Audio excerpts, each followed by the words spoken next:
Magandang araw po sa inyo, Kuya Bari. Tawagin niyo na lang po ako sa pangalang Mike. Nais ko lang po sanang ibahagi sa inyong channel ang kwentong ito. Ang aking isasalaysay ay patungkol sa isang dayo sa aming nayon dati. Tawagin na lang natin siya sa pangalang Mang Uste. Nang mga panahong ito, bata pa po ako, kaya ang ibang bahagi ng kwentong ito ay naisalaysay na lang sa akin ni tatay. Isang araw daw noon, may isang dayong tumungo sa kanilang lugar. Misteryo ang dayong iyon dahil hindi man lang daw nakakausap. Nagpatayo iyon ng kanyang barong-barong sa gilid ng isang burol. Iyon ay walang iba kung hindi si Mang Uste.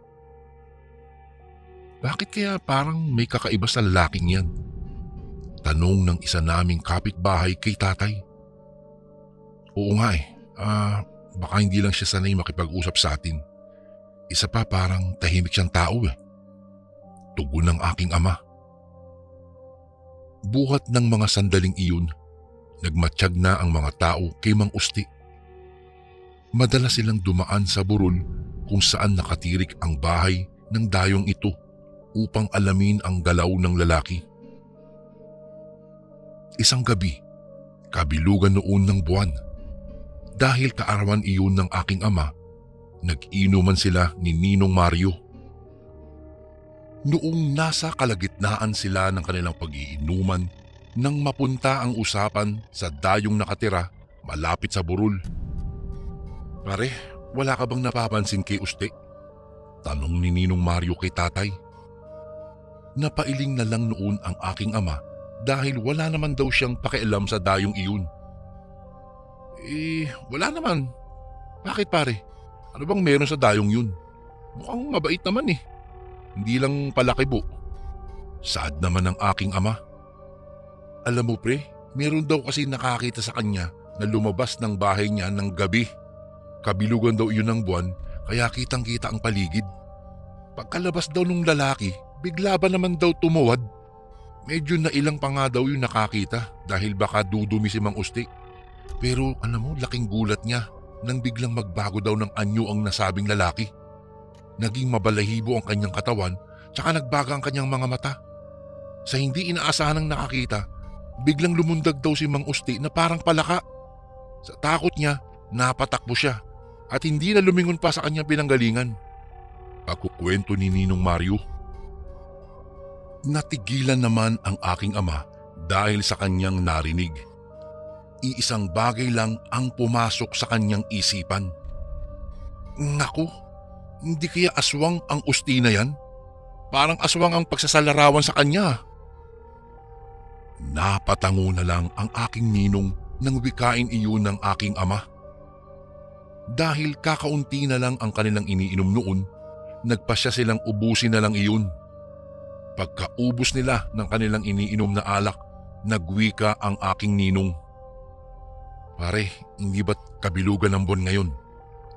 Ano kaya kung puntahan natin yung bahay ni Mang Uste at saka magmatsyag tayo roon? Tanong niya sa aking ama. Natigilan naman si tatay. Parang may pag-aalinlangan sa kanyang loob ng mga sandaling iyon. Anong gagawin natin doon? Baka isipin ng lalaking iyon nakikiusyoso tayo sa kanyang buhay. Saad ng aking ama. Napailing si Ninong Mario. Napatingin pa siya sa aking ama ng mata sa mata bago tuluyang nagsalita. Wala naman tayong pakikialaman. Magmamatsyag lang tayo sa kanya at nang malaman natin kung totoo ang sinasabi ng mga taong nakasaksi. Malay natin, gawa-gawa lang pala ang mga sinasabi nila para siraan lang ang dayo. Noong mga sandaling iyon, parang may kung anong tumulak sa aking ama na pumayag sa kagustuhan ng kanyang kumpare. O sige, pero wag tayong magtatagal ha. Baka umiyak ang aking anak at saka hanapin niya ako. Saad ni tatay. Pumayag naman ang aking ninong noon. Kung kaya't dala-dala ang kanilang mga itak at saka flashlight, bumaba sila ng aming bahay. Naiwan naman kaming dalawa ni nanay noon na mayroong pag-alala sa muka. Noong makababa na sila, doon ay binilisan nila ang kanilang paglalakad patungo sa bandang dulo ng aming baryo. Doon kasi nakatirik ang bahay ng dayong si Mang Ustik. Maya-maya lang, magiging maliwanag na ang buwan. Kapag ka dumating ang sandaling iyon, dapat nakahanap na tayo ng ating pwesto dahil baka biglang magpalit ka agad ng anyo ang dayong iyon. Napatango na lang ang aking ama sa itinuran sa kanya ng kanyang kumpare. Habang naglalakad silang dalawa, nakakarinig sila ng mga pag-alulong ng mga aso. Subalit hindi na lang nila iyon pinansin at nagpatuloy na lang sila sa kanilang paglalakad. Saglit lamang silang natigilan noon nang matanaw na nila ang burol. Kita rin nila ang maliit na barong-barong ng dayo. Pare, sa bandang likuran tayo pumunta ha. Tiyak na kung magiging aswang ang dayong yun, hindi siya dadaan sa harapan ng kanilang bahay, kung hindi sa kanyang likod bahay. Wika ni Ninong. Pero papaano kung makita niya tayo? Tanong naman ng aking ama. Basta huwag lang tayong gagawa ng ingay, tsaka sa madilim na bahagi lang tayo magtatago. Tiyak na hindi tayo makikita nun. Tugon naman ni Ninong kay tatay. Tanging pagtango na lang ang naitugon ng aking ama at noong mga sandaling iyon, naglakad na sila paakyat sa burol. Hindi nga sila pumunta sa bandang harapan ng bahay ng dayo, sa halip ay dumiretso sila sa likuran. Pagkalipas ng ilang minutong paglalakad, nakarating sila sa likod bahay ng dayo. Agad silang naghanap ng mapapagtaguan sa lilim ng isang malaking puno. Ilang sandali pa, dahan-dahang nagliwanag ang paligid dahil sa pagpapakita ng bilog na buwan. Pumwesto na ang dalawa at sinigurado nilang makikita nila ang kabuuan ng likod bahay ng dayo. Nang walang ano-ano, lumangit-ngit ang pinto sa kusina ni Mang Uste. Nag-abang sina Ninong at tatay hanggang sa tumambad sa kanila ang dayong nakahubot-hubad. Naliligo iyon sa langis at tila wala sa kanyang sarili. Yan na, hindi ba tama ang sinasabi ko? Sabi ni Ninong. Napatango na lang sa kanya ang aking ama at saka ibinalik na noon ang kanyang pansin kay Mang Uste. Bago ko po ipagpatuloy ang kwentong ito ay may request sana ako sa iyo kasundo. Isang pindot lang ito kasundo sa subscribe button namin. Malaking tulong po ito sa amin kasundo upang mapagpatuloy pa namin ang mas marami pang magagandang kwento. Salamat sa pag-subscribe mo, bagong kasundo. Walang ano-ano. Bumaba na ang lalaki at umapak na sa lupa. Napakamot siya sa kanyang likuran. Ilang sandali pa ay parang pinagpag niya ang kanyang katawan na animoy may kung anong insekto ang gumagapang doon. Ilang saglit pa, biglang tumuwad si Mang Uste. Nagpalinga-linga iyon sa paligid at sa isang pagkisap ng mga mata ng aking ama, biglang nagbago ang anyo ng nasabing lalaki. Napuno ng balahibo ang kanyang katawan. Nagbaga bigla ang mga mata noon na parang kawangis ng buwan. At mas lalo pang nagpagimbal kina tatay ay nang makita nilang may pangil na rin si Mang Uste at saka walang humpay na naglalaway. Tingnan mo pare, naging aswang siya. Naku, baka makita niya tayo rito. Bulong ng aking ama sa kanyang kumpare. Napailing naman si Ninong at saka sumenya sa aking ama na huwag gagawa ng ingay. Dahil doon, itinikom na rin ni tatay ang kanyang bibig at saka pinagmasdan na lang ang dayong tila naging ibang nilalang. Walang ano-ano. napasinghot ang nilalang sa hangin. At sa hindi inaasahan nila tatay, humarap sa kanila ang aswang na iyon. Kitang-kita nila ang mabalasik na anyo ng aswang na tila nakahandang umatake sa kanila anumang oras. Ngunit sa hindi inaasahan nila tatay, may mga langgam pala sa kanilang pinwestuhan. Biglang kinagat sila ng langgam ni Ninong.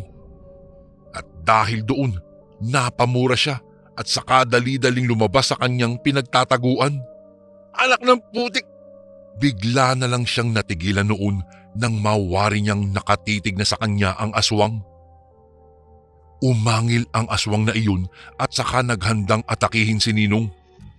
Kung kaya't lumabas na rin ang aking ama, saka napasigaw. Wag na wag kang magkakamali sa iyong galaw. Isang mali mo lang, papatayin kita.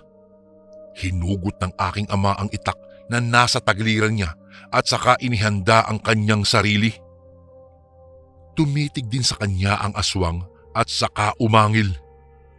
Sige, akala mo ba hindi namin nakita kung papaano ka naging aswang? Kilala ka namin uste at wala ka nang maitatago. Halika rito nang malaman mo kung ano ang talagang hinahanap mo. Kahit alam ng aking ama na malakas ang aswang ng mga sandaling iyon, ngunit wala siyang naging pakialam. Hindi siya nakaramdam ng takot dahil ang gusto niya ay ang aswang mismo ang mangamba sa kanila. Noong mga panahong iyon, wala pa ring humpay ang pagtulo ng laway ng aswang. Amoy na amoy din ng aking ama at ni Ninong ang lansa ng laway noon. Wag na wag kang gagawa ng hakbang na ikasasama mo. Alalahanin mong dayo ka lang dito. Sigaw naman ng aking Ninong. Nung mga oras na iyon, parang nataranta daw ang aswang dahil sa sinabi ni Ninong at ng aking ama. Dahil doon, muling nagwika si tatay. Patas na tayo uste.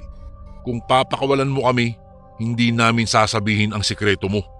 Subalit kapag ka isa sa amin ang gawan mo ng masama, sisiguraduhin kong bubulabugin ka ng mga taga-nayon. Napatitig ang aswang at saka parang natulala. Marahil ay nag-isip iyon na kung ano ang kanyang gagawin. Habang tulala ang aswang, nagpasya sina tatay at Ninong na umalis. Alam nilang natakot ang aswang at sumugal sa pag-atake sa kanila dahil alam niyang mamimiligro siya. Habang lumalayo sila ay hindi pa rin nila inalis ang titig nila sa aswang. Baka sakaling umatake daw ito. Ngunit noong halos 3 metro pa lang daw ang kanilang ginagawang paglayo, biglang umangil ang aswang at biglang umatake ito sa kanila. Sa gulat ng aking Ninong ay nabitiwan niya ang kanyang daladalang itak, kung kaya't naging alisto ang aking ama. Pinagkakalmot daw sila ng aswang at galit na galit ito. Tanging pag-ilag na lang ang nagawa ng aking Ninong dahil wala na sa kanya ang kanyang itak. Hindi naman mataga daw ni tatay dahil baka tamaan daw niya ang aking Ninong. Tanging pagsuntok at sipa na lang ang nagawa ni Ninong para ipagtanggol ang kanyang sarili. Ngunit sadyang malakas ang aswang at nahawakan ang liig ni Ninong. Noong akmang sasakmali na siya ng aswang, doon na nagkaroon ng pagkakataon ang aking ama upang tagain ito sa likuran. Tinamaan niya sa bandang balikat at napasigaw daw ang nilalang ng napakalakas. Kung kaya't nabitiwan ang aking Ninong at bigla daw itong tumakbo papalayo. Marahil ay napuruhan ni tatay dahil dumanak daw ang dugo sa lupa ng mga sandaling iyon. Agad namang tumayo ang aking Ninong at nagsimula na silang tumakbo pabalik sa aming bahay. Hindi na daw nila nilingon pa ang nilalang at hindi na nila alam kung saan ito nagtungo. Pagka-uwi nila tatay, sinabi kaagad nila kay nanay ang kanilang nasaksihan. Hindi alam ni na tatay kung sino-sino ang pinagsabihan ni Ninong kinabukasan. Sumugod pala ang mga taga-baryo doon Dala-dala ang mga kawayang matutulis at ang mga itak nila. Subalit, nalaman na lang ng mga tao na wala na ang dayong si Mang Usti sa kanyang barong-barong. Magmula noon ay hindi na namataan pa si Mang Usti sa baryong iyon. Kuya Bari, ito po ang kwento na hindi malilimutan ng aking ama at ng aking ninong. Isang karanasan na muntik nang kumitil sa kanilang mga buhay dahil lang sa lihim ni Mang Usti. Hanggang dito na lang po ang aking kwento at maraming salamat po. Sana po ay basahin nyo ito sa susunod na mga araw. More power po and God bless po sa lahat. Lubos na gumagalang, Mike.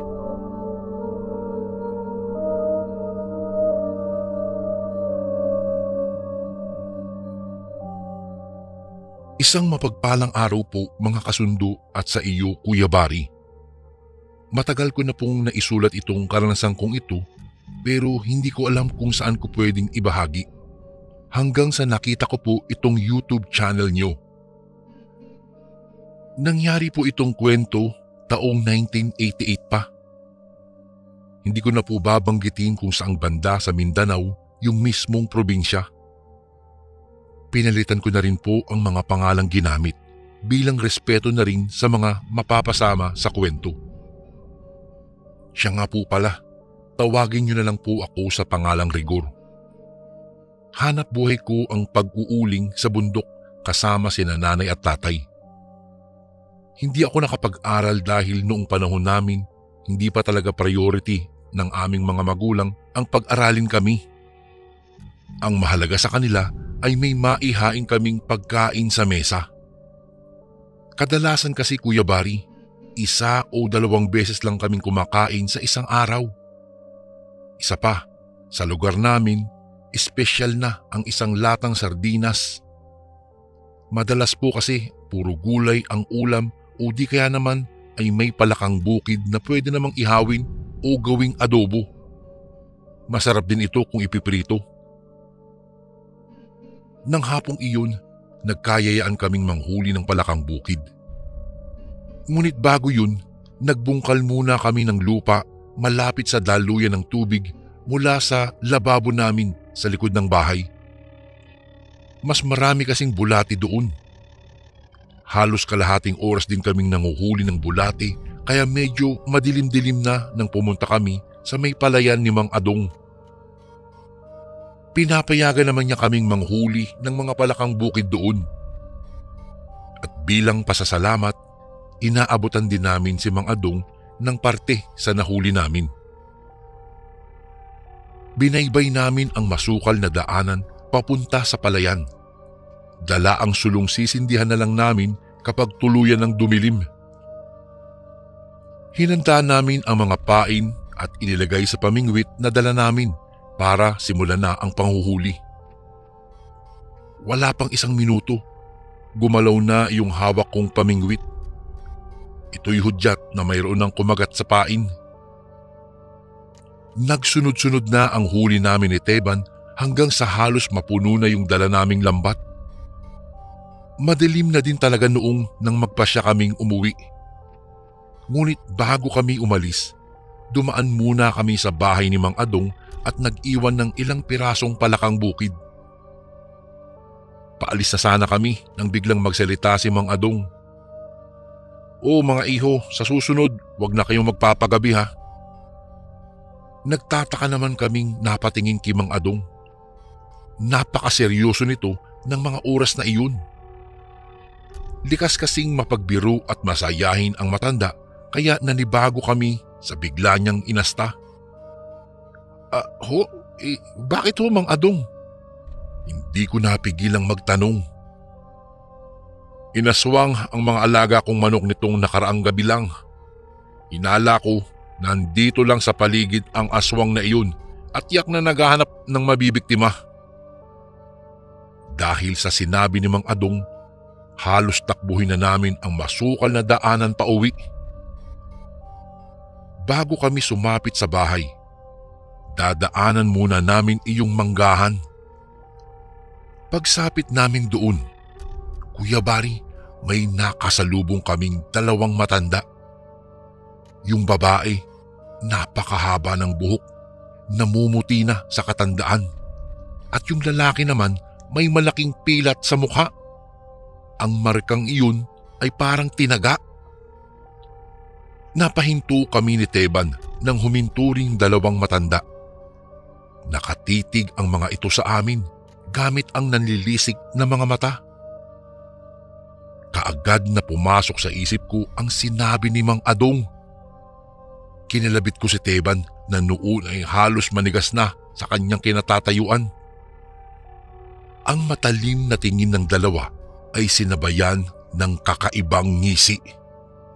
Yung bang para silang nakakita ng pagkain na wala ng ibang makakaagaw pa sa kanila. Nagkatinginan kami noon ni Teban at lihim na nagsinyasan para tumakbo. Halos maihina nga ako sa takot ng oras na iyon dahil ang mga nasa harapan namin ay walang dudang mga aswang. Ngunit pagharap namin, bigla na lang nawala yung dalawang matanda. Akala namin ay guni-guni lang namin iyon, ngunit ilang sandali pa, lumitaw mula sa dilim ang dalawang malaking pusa na may namumulang mga mata.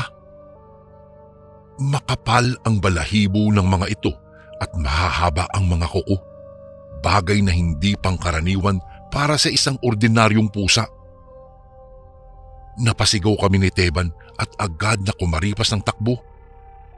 Hindi na namin inalintana ang naiwan naming tsinelas, makaalis lang agad sa may manggahan. Kahit hindi kami lumingon, Kuya Bari, alam naming na may sumusunod sa amin ni Teban. Malalakas ang yabag. Papalakas na iyon ng papalakas habang tumatagal. Halos maghabol na kami ng aming mga hininga nang makarating kami sa may kabahayan sa baryo. Maliwanag na sa parting iyon at may mga tao ring nakatambay pa sa labas ng bahay nila. Lahat sila ay napatingin sa amin ni Teban. Lupay-pay kaming bumagsak sa lupa at nabitawan ang mga huling palaka. Hindi na namin inintindi pa ang pagkawala ng mga iyon. Ang tanging nasa isip na lang namin ni Teban ay nakaligtas kami mula sa mga humahabol sa aming mga aswang. Agad na lumapit sa amin si Mang Basti at tinanong kung kanino raw pusa ay yung mga humahabol sa amin. Mukha raw kasing di pangkaraniwan. Mga aswang ho, Mang Basti. Kaagad na lumarawan ang takot sa mukha ni Mang Basti. Ni hindi man lang ito nagduda sa sinabi namin. Nakarating din daw kasi sa kanila ang balitang may gumagala na namang aswang sa aming baryo. Agad nitong pinapasok ang mga batang naglalaro pa sa labas at binalaan na rin ang iba pang mga kapitbahay para mabantayan ang kanilang mga alaga. Kami naman ni Teban, nagkahiwalay na rin matapos magtungo sa kani-kanyang uwian. Mula po nang mangyari iyon sa amin, Kuya Bari, hindi na kami muli pang nanghuli ng mga palakang bukid tuwing gabi. Ilang araw matapos yun, napag-utusan naman ako ni Tio Molong na maghatid ng uling sa bahay ni na Unyok. Si Unyok po, Kuya Bari, ay yung batang may sakit sa pag-iisip na paggala-gala doon sa baryo. Alas 5 na ng hapon nang umalis ako sa bahay ni Tio Molong. Maglalakad lang ako papunta sa bahay nila Unyok dahil wala naman akong masasakyan papunta doon. Hindi ko naman magawang tanggihan si Tio Molong dahil malaki ang utang na loob namin sa kanya, lalo na noong nagkasakit si tatay. May kabigatan din ang isang sakong uling na buhat-buhat ko. Magagandang klasing kahoy kasi yung inuuling ni Tio Molong, hindi tulad ng iba na madaling maabo. Pagdating ko po sa bahay ni na Unyok, tumawag ako sa labas ng bahay nilang nababakuran ng pinagtagpi-tagping makalawang na yero. Nakailang tawag na ako doon pero wala talagang sumasagot. Bago ko po ipagpatuloy ang kwentong ito ay may request sana ako sa iyo kasundo. Isang pindot lang ito kasundo sa subscribe button namin. Malaking tulong po ito sa amin kasundo upang mapagpatuloy pa namin ang mas marami pang magagandang kwento. Salamat sa pag-subscribe mo, bagong kasundo. Ilang sandali pa, lumabas ang batang si Unyok at patawa-tawang lumapit sa akin ito habang nakasubo sa bibig ang kaliwang kamay. Kahit hindi naman ako nito nauunawaan, nagpaalam pa rin akong papasok sa kanilang bakuran upang dalhin iyong uling kahit doon lang sa gilid ng bahay nilang may bubong. Kalalapag ko lang ng uling sa gilid ng pinto nang bigla na lang itong bumukas. Para akong itinulos sa aking kinatatayuan nang makilala ang lalaking lumabas mula sa bahay ni na Unyok. Ang matandang iyon, ito mismo yung kasama ng matandang babaeng humarang sa amin ni Teban at bigla na lang nag-anyong pusa. Napaatras ako ng matauhan at saka kumaripas ng takbo papalayo. Hindi na ako lumingon at diretso lang ang takbo ko hanggang makauwi ako. Nagulat pa nga si Tio Molong nang makita akong humahangos na dumating sa bahay. Sa putla ko kasi noon, daig ko pa daw ang nakakita ng multo. Pinagpawisan ako ng malapot at nakailang lagok ng tubig habang mabilis pa rin ang paghinga. Wala akong pinagsabihan sa natuklasan ko maliban kay Teban na kasama kong nakakita doon sa matanda bago ito nag-anyong pusa.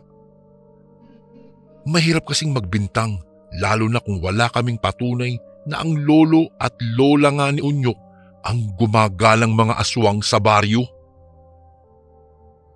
Sabado ng umaga, bandang 7:00 po, humahangos na dumating sa bahay si Teban. Hinahanap ako dahil may mahalaga raw siyang sasabihin. Hindi siya mapakali habang nagkukwento ng tungkol sa napatay niyang pusa. Bahagya pa akong natawa sa sinabi niya. Pusa lang naman pala bakit ininervyos ka? Napakamot sa ulo si Teban. Bigla din naman akong natahimik matapos ang sunod niyang sinabi. Tol, yung pusang napatay ko, parehong-pareho sa dalawang humahabol sa atin noong nakarang linggo. Dagdag pa ni Teban, malakas daw ang kutob niyang isa sa mga iyon ang napatay niya. Tinanong ko siya kung nasaan na iyong napatay na pusa.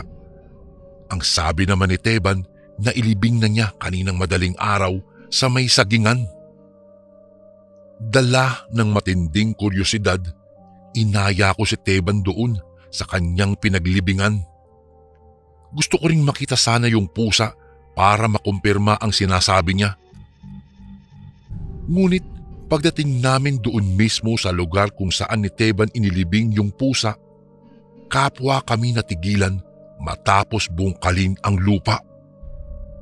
Ni katiting na bakas ng pusa ay wala kaming nakita. Uy, ano ka ba? Sigurado ka bang dito mo nilibing yun? Tanong ko pa kay Teban. Tumango-tango siya at sigurado daw siya. Naniwala naman ako dahil nung dating namin, maayos pa yung pagkakapatag sa lupa. Wala man lang bakas na may gumalaw doon. Mas lalo tuloy lumakas ang hinala namin na aswang ang pusang napatay ni Teban. Makalipas ang 2 araw, Kuya Bari, habang nagkakape kami ni Teban sa harapan ng bahay namin, bigla na lang huminto yung matandang may saklob na itim na tela sa ulo. At nang unti-unti itong humarap sa amin, muntik ko nang maibuga yung kahihigop ko palang na kape. Ang matandang iyon ay walang iba kung hindi ang lola ni Unyok. Galit na galit itong nakatingin kay Teban at saka nagsalita. Pagbabayaran mo ang ginawa mo sa asawa ko, sabi ng matanda sa mabagsik na boses. Yung boses nito magaspang at parang nagmumula pa sa ilalim ng lupa. Bago pa muling makapagsalita si Teban, bigla na lang nawala sa paningin namin iyong matanda. Dahil sa banta nito, napilitan kaming humingi ng tulong sa isang albularyo, si Amang Kadyo. May mga binigay itong mga pangontra at pampalaya sa aswang. May itinuro din itong maiksing dasal kay Teban na kailangang bigkasin sakaling lapitan siya ng aswang. Tiyak daw na maiinitan ang aswang at makakaramdam na matinding panghihina kapag nagawa ni Teban ang lahat ng sinabi ni Amang Kadyo. Iba ang pakiramdam namin ni Teban habang nakikiramdam sa loob ng bahay. Nagpasya kasi siyang makitulog muna sa amin dahil mag-isa lang siya sa kanila, gayong kaaalis lang ng mga magulang niya para magbakasyon sa Jensan. Nagkataon din namang wala rin akong kasama sa bahay ng gabing iyon dahil dumalo sa binyagan sina nanay at tatay. Tiyak na uumagahin na sila ng uwi lalo na't may inuman nga doon sa pinuntahan nila. Kakaiba ang katahimikan sa labas ng bahay. Yung bang parang kahit kuliglig ay matatakot na mag-ingay. Ilang sandali pa, nakarinig kami ng mga yabag na paikot-ikot lang sa labas. Kasunod nito ang pagbagsak ng kung ano sa aming bubungan at sunod-sunod na ingay na parang mga buhanging isinabog sa bubong. Nang sulyapan ko ang langis na hawak ni Teban, bigla akong kinilabutan. Kumukulo ang langis. Tanda na mayroon ngang aswang sa paligid. Agad namang nagsindi ng kandila si Teban at kinuha ang medalyong pangontra sa aswang. Saka siya lumabas ng bahay. Nagdalawang isip pa nga ako noon kung susundan si Teban o mananatili na lang ako sa loob para sa aking kaligtasan.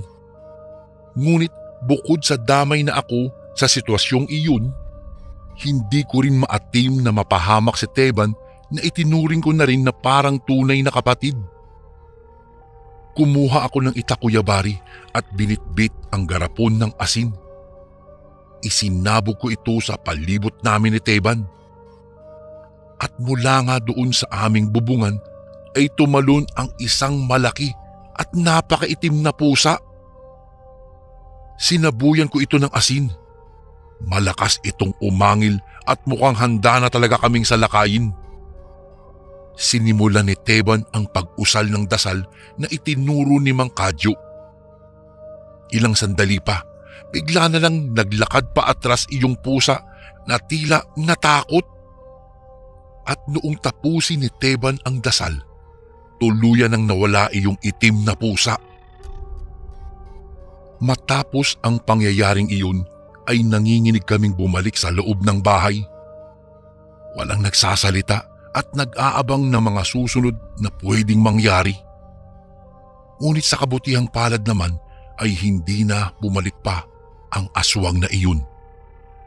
Hindi rin kami nakatulog pareho ng gabing iyon, Kuya Bari. Simula ng gabing iyon ay hindi na bumalik pa ang matanda sa lugar namin. Malamang alam na niyang hindi siya uubra sa mga pangontra na mayroon kaming nakahanda para sa kanya. Tunay ngang mahirap paniwalaan, Kuya Bari, ngunit ang nangyari sa amin ni Teban ay nagdulot ng bangungot sa buhay namin noong kami mga binata pa lamang. Dito ko na po tatapusin ang aking kwento. Hanggang dito na lang po, Kuya Bari. Salamat po ng marami kung sakaling maisalin niyo rin po ito sa inyong channel. Lubos na gumagalang, Rigor.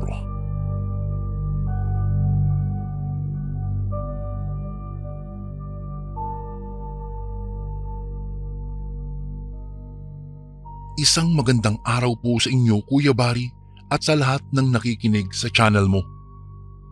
Ako nga pala si Lito, tubong Pangasinan at kasalukuyang naninirahan ngayon dito sa Quezon City. Ang ibabahagi ko pong kwento sa inyo ay nangyari taong 1989. Noong nag-edad ako ng 15 ay batak na ang aking katawan sa gawaing bukid. Kaya naman sa tuwing uuwi ako ay dinadaanan ko ang tindahan ng balot ni Mang Elmer at bumibili ako ng 5 piraso. Ito na rin ang ginagawa naming ulam minsan kapag hindi pa nakakapagluto para sa hapunan.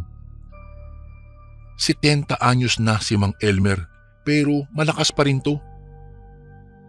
Nang minsan bumili ako sa kanya ay tinanong ko siya kung bakit hindi siya maglako sa gabi dahil tiyak na mas marami siyang maibibenta. Ngumiti lang ang matanda at sinabing gustuhin man daw niya ay hindi maaari dahil natatakot siyang ma-hold up o di kaya naman ay mapagtripan ng mga lasing. Marami kasing luko-luko sa lugar namin, Kuya Bari, ng mga panahong iyon. May mga bali-balita pa na may gumagalang aswang. Nang mag-asawa ang bunsong kapatid ni nanay na si Tita Silvia, nagtayo sila ng bahay sa katabing bakuran. Tumulong kami ni tatay sa paggawa ng kanilang tahanan. Tuwing hapon, balot ang request ko kay tita para makabawi naman ng lakas at mabilis na maalis ang aking pagod sa maghapong pagtatrabaho. Isang gabing namamahinga ako sa teresa ng aming bahay ay nakarinig ako ng isang sigaw. May naglalako ng balot. Tinignan ko ang aking relong pangkamay. Mag-aalas 9 na pala ito ng gabi. Nagtaka ako kung sino yung naglalako dahil malabong si Mang Elmer iyon. Papalapit sa bahay namin ang manlalako kaya dali-dali akong kumuha ng pera para bumili. Habang hinihintay ko ito ay iniisip ko na sana masarap din siyang magtimpla ng balut gaya ni Mang Elmer. Para po sa mga hindi nakakaalam, may tamang pamamaraan sa paglalaga ng balut para maging mas malasa ito. Isinasabay sa paglaga ang mga sangkap upang lumasa iyon sa sabaw ng balut. Iyan ang sikreto ni Mang Elmer kaya naman dinadayo talaga ang tindahan niya. Halos 30 minutos na akong nakaabang pero hindi pa rin dumadaan yung maglalako. Kaya lumabas na ako ng kalsada at nagpalinga-linga ako. Nakita ko ang isang lalaking nakasuot ng sombrerong yari sa buli na may bitbit na basket. Tinawag ko ito at sinabing bibili ako. Habang papalapit ang lalaki, unti-unti kong nakita ang kanyang mukha.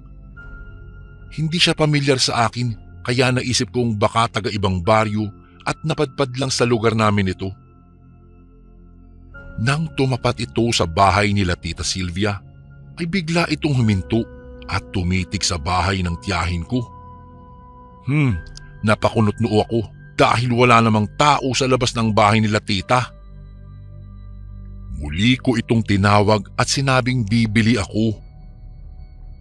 Paglapit nito sa akin ay napapahit ako sa ilong dahil sa kakaibang amoy na nagmumula sa kanya. Malansa na medyo mapanghi ang amoy ng manlalako. Hindi na sana ako bibili pero naawa ako sa lalaki dahil nakayapak ito at mukhang madami pang laman ang kanyang basket. Bumili ako ng 3 pirasong balot. Nang iabot niya sa akin ang binili ko ay wala pa itong suka at asin. Manong, wala po ba kayong suka at asin? Tanong ko pa sa manlalako. Umiling ito at sinabing natapon daw ang dala niyang asin at suka dahil hinabol daw siya ng aso. Wala akong nagawa. Tumango na lang ako at kaagad na pumasok sa aming bahay. Nagtimpla ako ng suka at noong balatan ko ang balot ay halos masuka ako sa amoy noon. Itim na ang laman nito at amoy nabubulok na.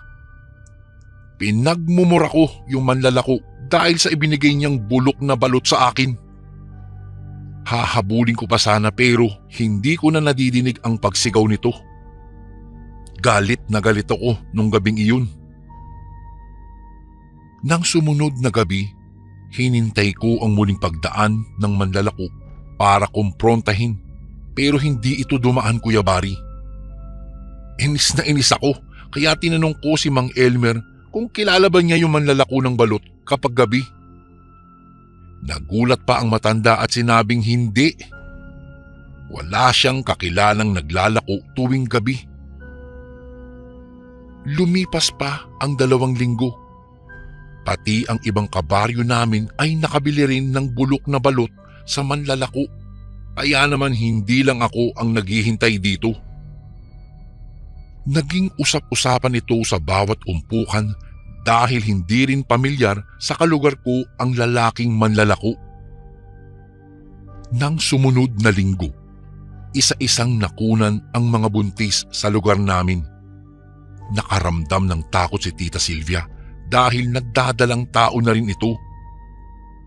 Nang minsang nadinig ko muli ang sigaw ng magbabalot ay dali-dali akong lumabas at hinintay itong dumaan sa tapat namin.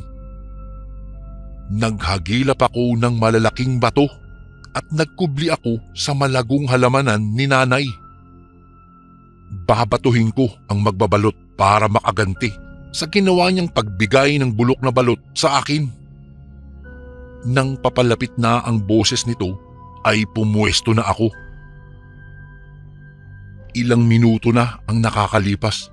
Hindi pa rin ito dumadaan kaya nagpasya akong sumilip sa kalsada. Wala akong nakitang tao. Napakamot ako sa ulo at naisip kong mukhang naramdaman yata na manlalako ang binabala ko sa kanya. Nang pumasok na ako sa bahay, biglang nagsisigaw si Tita Silvia. Kasunod noon ang pagmumura ng kanyang asawa. Dahil gumamela lang ang bakod ng pagitan ng bahay namin ay sumilip ako sa bakuran nila. Nakita ko si Tito na lumabas at may dalang itak. Nakita ko rin ang isang pamilyar na lalaking tumatakbo papunta sa gitnang bukid. Hinabol ito ni Tito pero hindi niya ito naabutan. Habang tinitignan ko si Tito ay hindi ko namalayan na nasa likuran ko na pala si Tatay at bigla itong nagsalita.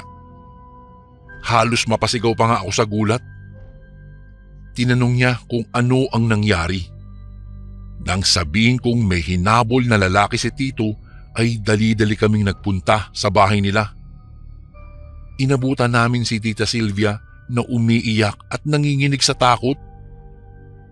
Maya-maya pa, nakabalik na si Tito at sinabi nitong inaswang daw si Tita. Galit na galit si Tito. Nagsisigaw pa ito sa labas at hinahamon ang aswang. Pinakalma siya ni Tatay dahil nakakabulahon na sa mga kapitbahay. Kuya Bari, ng gabing iyon ay nagbantay kaming 3 sa pagbabalik ng aswang, ngunit hindi na ito bumalik at nagpakita pa. Bago ko po ipagpatuloy ang kwentong ito ay may request sana ako sa iyo kasundo. Isang pindot lang ito kasundo sa subscribe button namin.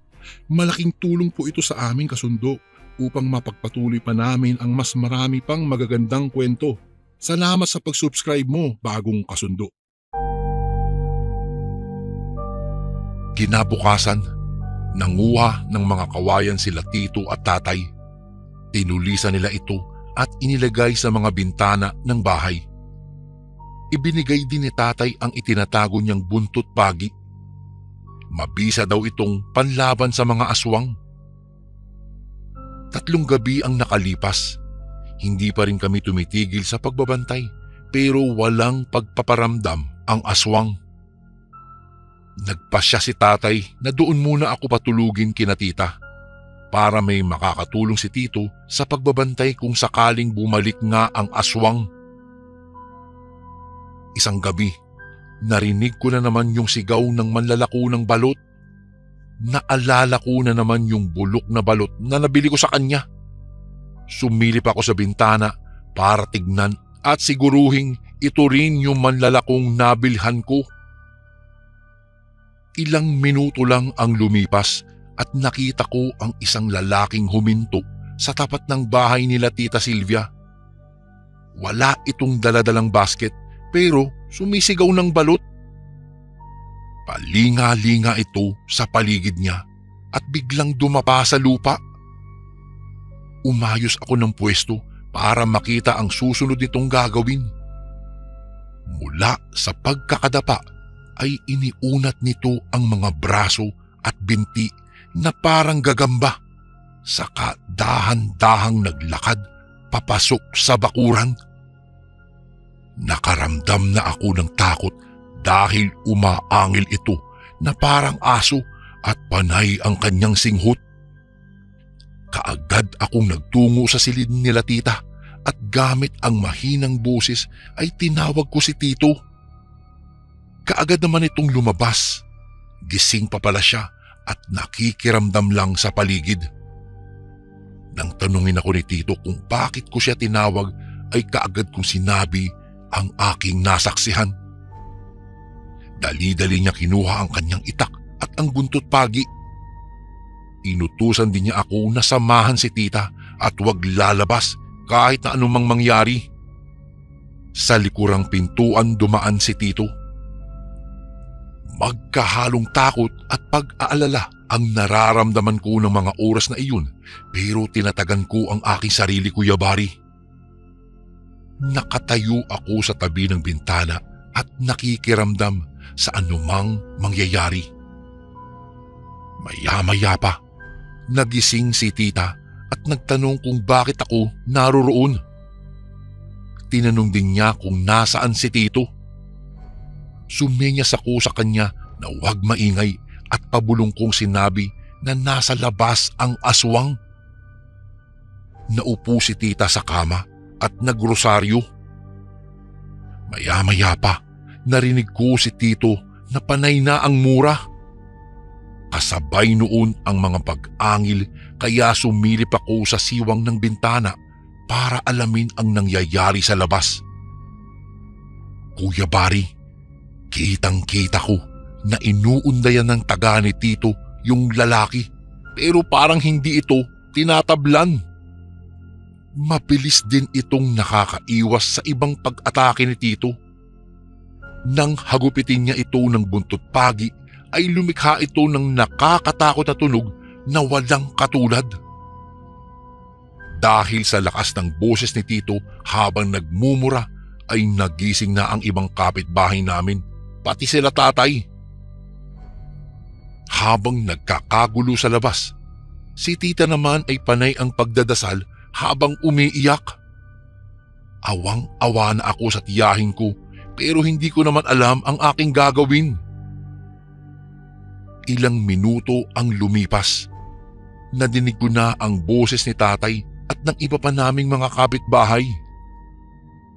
Nang muli akong sumilip sa siwang ng bintana ay nakita kong hinahabol nila yung lalaki. Sa kasamaang palad, nakatakas daw ang aswang pero ayon kay Tito at tatay, nasugatan nila ito ng malala. Magdamag na nagbantay sila Tito at tatay kasama ang ilan sa mga kapitbahay namin. Kinabukasan naman, nag-report kami sa barangay tungkol sa nangyari. Simula noon, nagpakalat na ng mga barangay tanod ang aming kapitan. Hindi na muling naulit ang ganoong pangyayari. Lumipas ang ilang buwan at naipanganak na ni tita ng maayos ang kanilang unang anak. Dahil na rin sa masipag na pag-iikot ng mga tanod, maging ang mga loko-loko sa lugar namin ay isa-isang nawala. Nagkaroon na rin ng mga manlalako ng balot sa gabi pero hindi na ako bumibili sa kanila. Bukod tanging kay Mang Elmer lang talaga ako bumibili ng paborito kong balot. Isang pangyayaring hindi ko po malilimutan kaya ko po ito sinulat at ipinadala sa inyong channel, Kuya Bari. Hindi man ako nakabawi doon sa magbabalot na iyon. Pero malamang hindi na iyon sisikatan ng araw at sigurado akong patay na ang aswang na manlalako sa gabi. Hanggang dito na lang po ang aking kwento, Kuya Bari. More power po sa inyong channel and God bless po sa lahat ng nakikinig na kasundo natin ngayon. Lubos na gumagalang, Lito.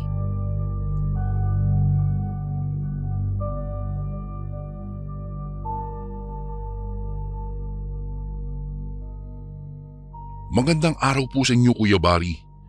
Tawagin niyo na lang po ako sa pangalang Alma. Ako po ay nakatira sa isang baryo sa lugar ng Masbate. Gusto ko lang po sanang ibahagi itong kwentong hindi ko inaasahang katatakutan ko ng higit pa sa pagkawala ng buhay ko.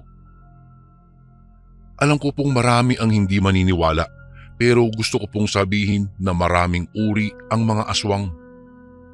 Itong klase ng nilalang na na-encounter ko po ay hindi pangkaraniwan. Isa po kasi siyang aswang na hindi nagbabago ng anyo. Isa po akong anak ng alkalde noong araw na hindi ko na po papangalanan pa para makaiwas kami sa issue.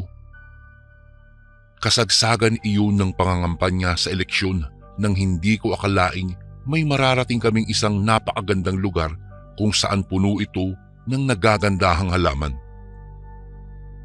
Sakay kami ng kotse ng boyfriend kong tawagin na lang natin sa pangalang Alex. Tumakas lang ako sa bahay kasi dati ko nang kinaiinisan ang pagtakbo ng aking ama bilang alkalde sa nalalapit na halalan. Hindi ko siya suportado kaya umalis ako ng bahay matapos kong sabihin kay Alex na itanan niya na lang ako. Pareho pa kaming bata noon, Kuya Barry. Marupok at mapusok. Kaya kahit walang kasiguruhan ang aming gagawin, ay nilakasan namin ang aming mga loob. Isa't kalahating oras pa lang ang aming naitatakbo nang inanunsyo ni Alex na na-flat ang gulong ng kotse namin. Asar akong lumabas ng sasakyan at napalibot ang tingin sa paligid. Hindi ko inaasahang mapapadpad pala kami sa isang ilang na lugar. Tinanong ko ang aking nobyo kung saan na ba kami banda, na sinagot naman niya kaagad. Nasa Masbate pa naman daw kami at medyo matatagalan ang pagpapalit niya ng gulong pero susubukan pa din niyang bilisan.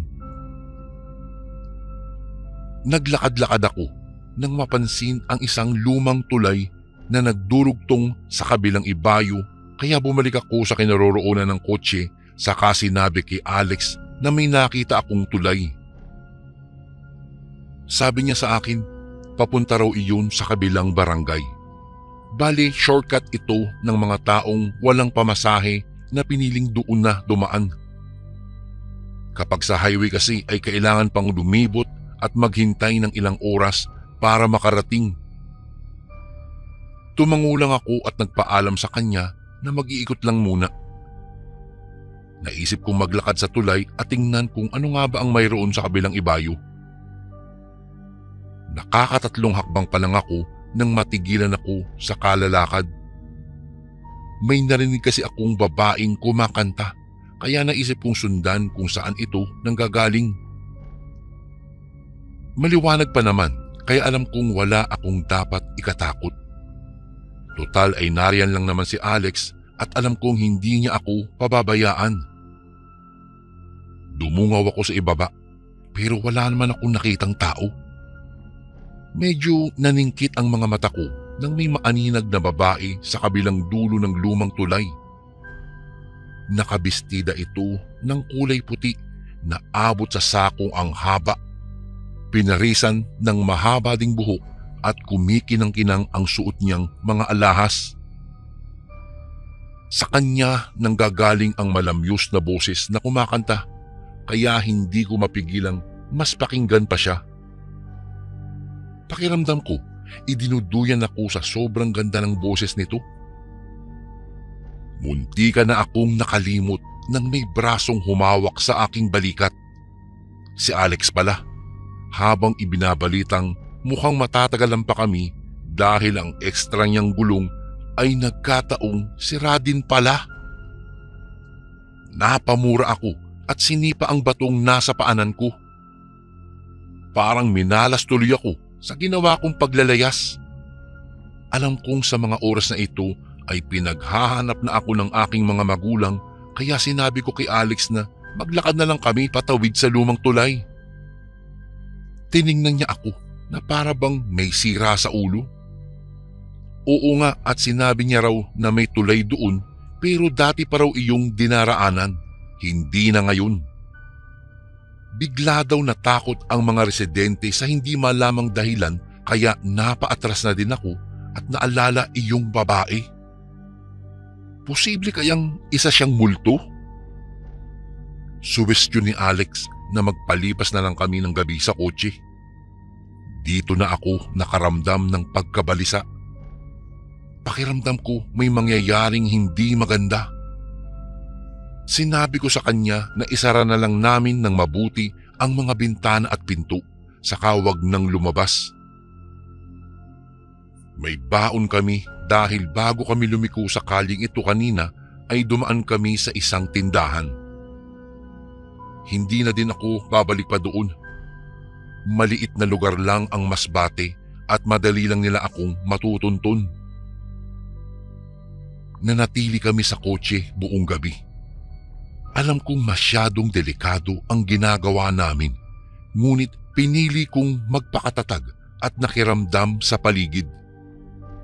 May suot naman akong relong pambisig, kaya kahit papaano ay alam ko kung anong oras na.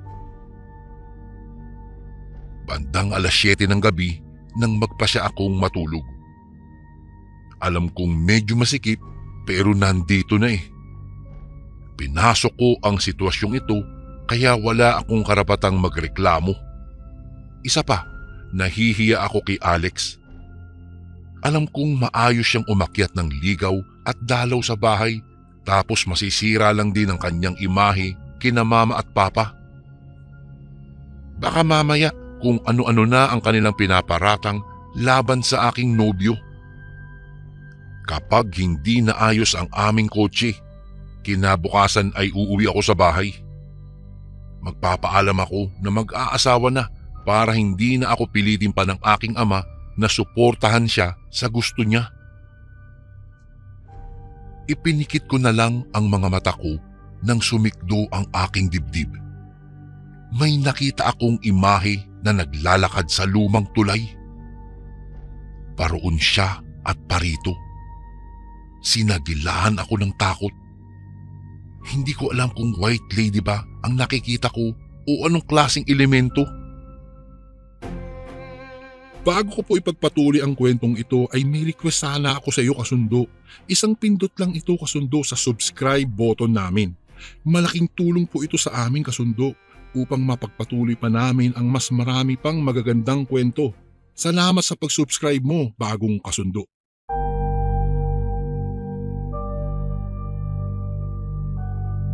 Nanginginig kong niyugyug si Alex na natutulog sa tabi ko. Alam kong hindi normal ang babaeng natatanaw ko, ngunit talagang tiniis kong manatili sa kotse sa takot na sugurin niya ako.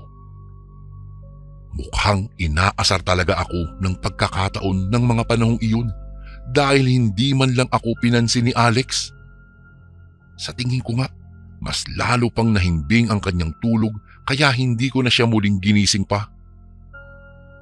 Pinilit ko na lang makatulog kahit sobrang hirap. Idagdag pang sobrang lamig yata ni Alex, kaya nang lingunin ko siya upang tignan, kinilabutan ako, Kuya Barry. Wala na siya sa kinahihigaan niya at napalitan na ito ng katawan ng dahon ng saging. Napatili ako at halos mabaliw-baliw sa kahahanap ng paraan kung papaano makakaalis sa tabi nito. Isinusumpa kong hindi ako kailanman natulog, pero paanong napalitan ng katawan ng dahon ng saging ang katawan ni Alex? Muling narinig ko na naman ang malamyos na boses ng babae. Kumakanta siya, kaya sa hindi ko malamang rason, hindi ako nakatiis. Pinuntahan ko nga ito sa lumang tulay. Kabadong nagtawag ako ng Santa at Santo sa takot na baka ito na ang katapusan ko. Ngunit ganun na lang ang gulat ko nang makita si Alex na naglalakad sa kabilang dulo ng tulay papalapit sa babae at parang wala sa sarili niya. Nagsumigaw ako sa pagtawag sa kanya at hinabol siya. Ngunit gano'n na lang ang pagkasindak ko nang makita kong nag-iba ang itsura ng babae at mariin siyang hinawakan. Bakas ang rimarim sa mukha nito na parabang ayaw niyang makitang hinahabol si Alex. Sa isa pang galaw ko papalapit, tuluyan na akong napasigaw. Nagkaroon kasi ng matutulis na pangil ang babae at biglang kinagat ang liig ni Alex. Isa siyang aswang. Dito na ako nagwala at nagsisigaw na ikinawala ko ng malay pagkatapos. Noong magkamalay ako, nasa isang ospital na ako. Nag-aalalang nakatunghay sa akin sina mama at papa. Ikinalulungkot raw nilang sabihin sa akin na nag-overdose daw sa droga si Alex. Samantalang ako naman daw ay natagpuan nilang walang malay sa lumang tulay. Hysterical akong bumangon. Hindi totoo ang sinabi nila. Nakita ko kung papaano namatay si Alex kaya ito ang isinalaysay ko sa kanila. Nakakalungkot lang dahil sa halip na maniwala sila sa akin ay sinabi pa nilang ako man ay nasa ilalim ng impluwensya ng droga. Mariin kong itinanggi iyon pero isinailalim nila ako sa isang drug test at nanlumo ako, Kuya Bari, sa resulta. Positive ang drug test ko at inalok ng mga doktor na kailangan akong iparehab. 2 araw lang ako sa pagamutan upang makapagpahinga. Nang makalabas ako ng ospital, nagpunta kami sa burol ni Alex. Kuya Bari, hindi ko kayang tanggapin na wala na ang nobyo ko. Alam kong hindi siya gumagamit ng droga, Kuya Bari, kaya naniniwala akong may tao o mga taong nag-set up sa amin bago kami dinala sa ospital. Bulong sa akin ni Yaya. Una raw kaming nahanap ng kalabang politiko ni Papa at marahil sila ang nagpasak ng droga sa amin. Hindi na lang muna ito ipinakalat ni Papa sa takot na baka hindi siya manalo sa nalalapit na halalan. Noong nasa burol na kami, gusto kong magwala nang makita kong hindi naman si Alex ang nasa loob ng kabaong, kung hindi isang katawan ng puno ng saging. Humagulgol ako ng iyak at iginiit sa kanila na ang tunay na Alex ay nasa tulay kasama ng aswang. Ngunit nakakalungkot lang dahil ayaw nilang maniwala sa akin. Isinailalim pa ako sa isang therapy kasama ang isang psychiatrist kahit sinabi ko sa kanilang hindi ako baliw. Tanging si Yaya lang ang naniniwala sa akin. Sabi niya, ang mga nilalang na nakasagupa ko ay isang uri ng aswang na nabubuhay lamang sa kagubatan. Hindi daw ito kagaya ng normal na mga aswang na sumusugod sa gitna ng daan o sa kailaliman ng gabi. Ang mga aswang na ito ay may binabantayan sa tulay at normal na sa nilalang na ito ang kumanta. Hindi niya intensyon na mang-akit, ngunit kapag may nagtangkang lumapit, talagang sisip-sipin niya ang dugo nito hanggang sa mamatay ang kanyang biktima. Ilang taon na ang nagdaan, ngunit hindi ko pa rin maiwasang mabahala. Alam ko at nararamdaman kong ang katawan ni Alex ay nasa lumang tulay pa din at naghihintay ng makakatuklas ng mga taong mapapagawi doon. Lumipas ang mga panahon at wala na akong naging balita pa kay Alex. Nanatili ako sa loob ng rehabilitation ng ilang buwan. Nanalo naman ang aking ama bilang isang alkalde sa aming lugar. Wala na akong nagawa kung hindi ang magluksa araw at gabi dito sa rehab. Lumipas ang 2 taon nakalabas na ako at nakalaya. Sinundo ako ng aking ama at ina. Iniuwi na ako sa aming bahay. Ngunit sa aming pag-uwi ay pumara muna kami saglit sa isang tindahan upang bumili ng chichirya at soft drinks. Sa di kalayuan ay may nakita akong isang babae. Mahaba ang buhok nito at nakaputi. Sa hindi maipaliwanag na dahilan ay kinilabutan ako dahil muli kong narinig ang kanta na nagmula sa babaeng nakaputi.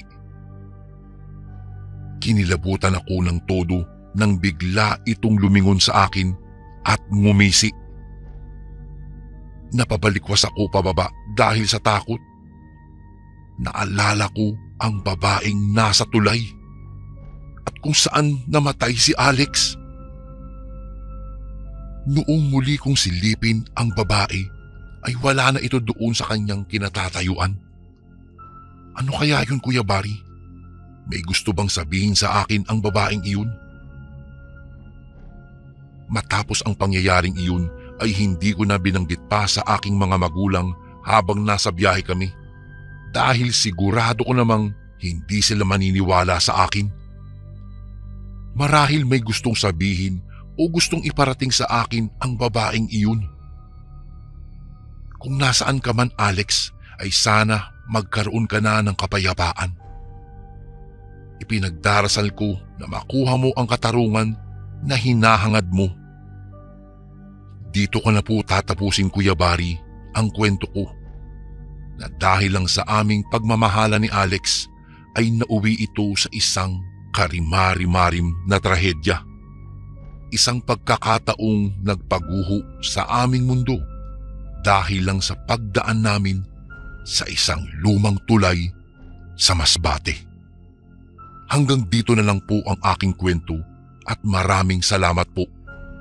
God bless po sa lahat ng nakikinig ngayon. Lubos na gumagalang, Alma. And again, maraming salamat po mga kasundo. Don't forget to subscribe and i-click nyo lang po yung bell na button para updated po kayo sa mga upcoming videos namin na paparating. Maraming salamat po ulit. God bless and ingat po lagi dyan. Ito po si Kuya Barry at ako ang Sundo.